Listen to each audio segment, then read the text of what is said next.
কিছু কথা আর কখনোই বলা হবে না, আর কখনোই দেখা হবে না, কোনোদিনই আর চোখে চোখ রাখা হবে না। তুমি আমায় ভালো নাই বেসে আমার প্রিয়, তবে আমি তোমায় ভালোবেসে হয়ে গেলাম তোমার অপ্রিয়।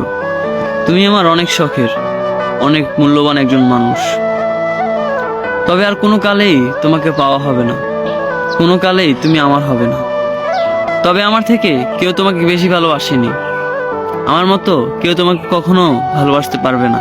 অসম্ভব মায়া জড়িয়েছিল তুমি আমায়, যে মায়া এখন আমি কাটাতে পারিনি। কিছু ভুল আমার ছিল, তবে তুমি ক্ষমা করনি। থাকতে চেয়েছিলাম, তবে তুমি রাখতে চাওনি। তাই তো আজ আমরা অনেক দূরে, যেই দূরত্ব কোনো কালেই মিটবে না। তবে একটা কথা খুব বলতে ইচ্ছে করছে তোমায়, তুমি কেন ভালোবাসোনি আমায়, হয়ে গেছে অন্য কারো। তাই তো আজ আমি গল্প লিখি হাজারো।